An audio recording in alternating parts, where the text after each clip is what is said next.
kalau nggak mau nggak apa-apa. Ya silahkan paparkan, Oke, tidak ya. usah cara membimbing Bapak. Oke, tidak mau saya pakai istilah nggak apa-apa. Bapak membimbing saya, silakan masuk. Nggak perlu membimbing, ini kan hanya memberikan pendapat. Memberikan pendapat Oke. bukan mengajar atau membimbing. Nah itulah seringkali orang memberikan pendapat, abang selalu anggap membimbing, mengajar abang. Jangan lagi menghakimi, jangan lompat kemana-mana. Ya silakan. Bapak lompat kemana-mana itu. Lompat Itu kemana? label itu. Justru 17. Oke. Lompat kemana? Sekarang begini, nggak kalimatnya tadi Bapak, nggak usah kemana-mana. Oke. Mari sekarang.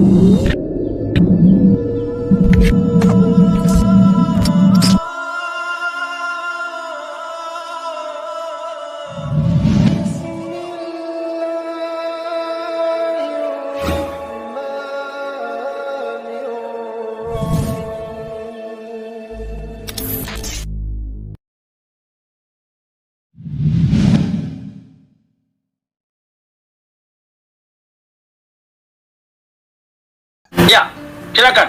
Ya, sayangnya saya baru habis mengajar dan baru lihat, sehingga saya dapat ekor belakangnya saja, tidak dengar apa yang menjadi tanggapannya Pak Mangapul. Jadi ya saya nggak bisa menanggapi materinya karena tidak tahu apa yang dibicarakan. Ya, tapi kalau saya boleh sarankan saja, Abang, sebenarnya diskusi ini sebenarnya bagus. Tapi kalau boleh saya sarankanlah bahwa kita ini hanya berbeda pandangan teologi yang tidak tergolong kepada kesesatan. Sehingga saya berbeda pandangan dengan Pak Mangapul dalam hal ini. Saya tidak pernah menganggap Pak Mangapul sebagai pengajar palsu atau nabi palsu lain sebagainya seperti yang orang-orang anti Tritunggal dan sebagainya. Dan saya juga berharap bahwa Bapak Mangapul itu melihat orang-orang yang percaya kepada penebusan terbatas juga dengan cara yang sama, ya, dengan cara yang sama. Sehingga mohon untuk, karena Pak Mangapul ini live terus, nah saya melihat bahwa sejumlah entah follower Bapak atau bukan, pokoknya mereka selalu muncul di situ dan akhirnya menjudge dengan omongan-omongan yang bahkan sudah sampai pada menyebut kami itu sebagai serigala berburu domba dan lain sebagainya, yang sebenarnya terlampau jauh. Sebenarnya perbedaan-perbedaan ini ya wajar-wajar saja kita berbeda, tapi jangan sampai melibatkan pemikiran-pemikiran bahwa karena kita berbeda di sini artinya kita serigala berburu domba yang sedang menyesatkan orang.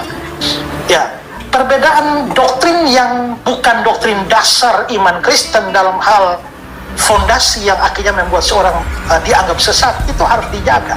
Sehingga jangan sampai perbedaan ini merusak. Apalagi saya melihat sepertinya sudah ada komentar-komentar misalnya terhadap Pak Budi Asali yang menyangkut masalah pribadi dan lain sebagainya. Kalau saran saya janganlah, ya, jangan sampai kepada masalah pribadi, cukup masalah pemahaman. Dan karena apa? Karena Ya, Pak Esra, jadi langsung aja kepada pemahaman. Jangan nasihat-nasihat seperti itu. Jadi apa pemahaman Bapak? enggak, saya belum bisa memberikan pemahaman karena saya belum dengar apa yang Pak Mangapul tanggapi. Saya bilang saya hanya lihat di akhir, makanya saya hanya masuk memberikan saran saja. Oh, jadi gini Pak Esra, kalau sarannya seperti itu, kita tidak bisa memaksa pendengar kita untuk mengatakan apa-apa. Masih ingat enggak? Izinkan saya terbuka kepada Bapak. Kemarin saya pusing setengah harian dibuat orang yang Bapak memberi nomor saya kepadanya. Dan dia memperkenalkan diri sebagai limited atonement. Dia memperkenalkan diri sebagai seorang master. Belajar ini dan itu. Lalu saya berkata, Anda belajar teologi atau tidak? Tidak. Lalu Anda buat apa ngajarin saya limited atonement? Iya, karena saya sudah mempelajari bla bla bla bla bla bla. Oh iya, saya juga ada belajar. Anda mau belajar atau Anda mau mengajarin saya? Karena saya berkata begitu Pak Esra, ketepatan saya mau mengunjungi anak saya yang baru nikah itu. Nah jadi sambil jalan itu dia terus ngoceh-ngoceh sama saya. Lalu saya tanya, dari mana kamu tahu HP saya? Dia bilang dari Pak Esra. Makanya saya mengeluh kepada Bapak. Jadi maksud Bapak mungkin baik, tetapi kemudian apa yang terjadi? Begitu loh Pak. Jadi kita tidak bisa memaksa pendengar kita. Jadi kalau Bapak mau menanggapi tadi, enggak, begini loh Pak Esra. Yang kita bahas tadi itu adalah jawaban Bapak yang 5 itu kepada Unlimited. Nah itu menarik sekali. El Palmer sudah terbuka. Kalau nama yang sama itu, dia pernah memberikan kami public lecture di Trinity College. Orangnya luar biasa pintar. Dan saya sangat setuju dengan apa yang dikatakan Pak El Palmer tadi, bahwasanya itu ada di Alkitab, dua-duanya. Bahwa Allah secara jujur, secara tulus menawarkan keselamatan kepada semua orang, maka sudah pasti juga menyediakan keselamatan. Nah karena itu kita harus menerima ini, meskipun otak kita tidak bisa memahami sepenuhnya. Nah ini saya suka itu.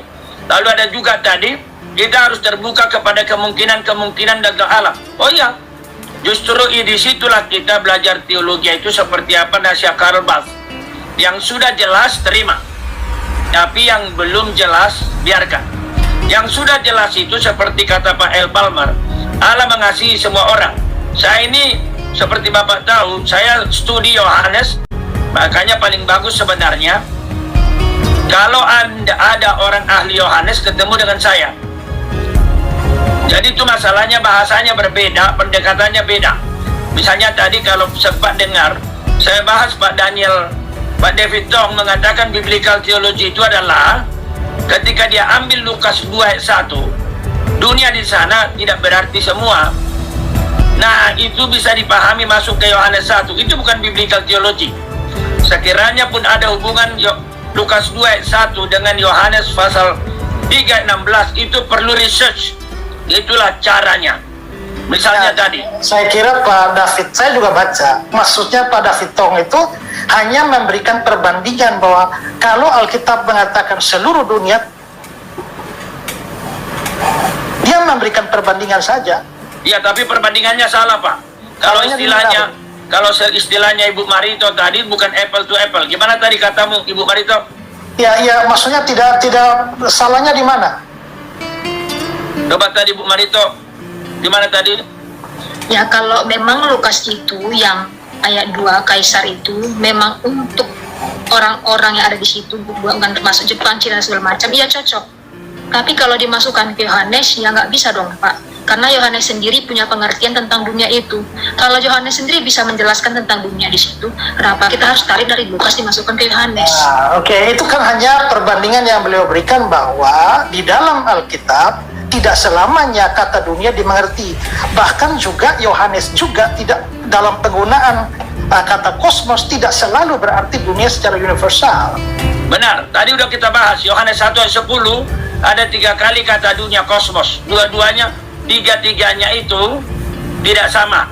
Maksudnya ada 2 pemahaman. Dunia geografis, Yesus ada dalam dunia, lalu dunia tidak menerima, yaitu orang ciptaan. Jadi nggak usah diajarin kita soal itu Pak. Maksud saya ini yang susah Pak, karena begini, kalau kita memberikan pendapat, Abang selalu menganggap bahwa kita mengajari Abang, itu yang menjadi kesulitan dalam diskusi.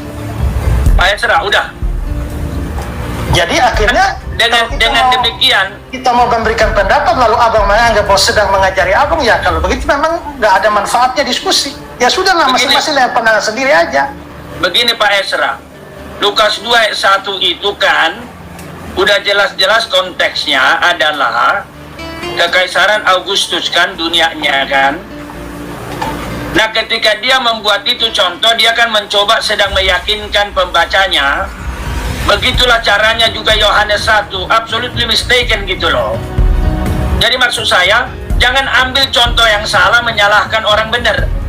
Jadi di situ Abang setuju bahwa sebenarnya kata dunia itu tidak selamanya berarti seluruh dunia. Udah pasti dong. Ya karena itu berarti kan ada fakta di dalam Alkitab bahwa tidak selamanya kata dunia dipakai untuk pengertian. Oh iya, tadi kita udah bilang Yohanes 1 ayat 10 udah beda Pak. Gak usah bawa di Lukas 2 Pak. Yohanes 1 ayat 10 dunia di sana, ia tidak datang ke dalam dunia. Dunia di sana adalah dunia geografis, tetapi dunia tidak mengenalnya. Setiap orang yang mengenal, nah itu dia kosmos itu. Jadi di sana konteksnya sudah jelas Pak. Yesus datang ke dalam dunia, yaitu yang ciptanya. Lalu tetapi orang yang dimilikinya tidak menerimanya. Udah jelas. Tetapi semua orang menerimanya, diberi kuasa jadi anak Allah. Jadi di sana dunia itu ada dunia ciptaan, geografis di mana Yesus diam, ada dunia orang yang dicipta. Dan orang yang dicipta itu ada dua kelompok, yang percaya, menerima, dan yang menolak, tidak percaya. Nah, konteks itulah Yohanes 3 ayat 16. Jadi kalau Bapak mengatakan memang dunia tidak selamanya semua orang, iya. Tapi Yohanes 3 ayat 16 tidak bisa lari daripada semua orang. Sanggahan Bapak, silakan. Ayat 17 ya. Apa ayat 17? Ayat Yohanes 3 ayat 16. Sambungannya kan ayat 17. Jadi kalau dunia itu dipahami secara universal, karena begitu besar kasih Allah akan dunia ini, berarti semua manusia tanpa kecuali, ya, sehingga ia mengaruniakan anaknya yang tunggal supaya setiap orang percaya kepadanya tidak binasa melainkan beroleh hidup kekal. Ayat 17-nya, sebab Allah mengutus anaknya ke dalam dunia ini, itu menunjuk kepada bumi, bukan untuk menghakimi dunia. Salah. Konsekuensinya, Salah.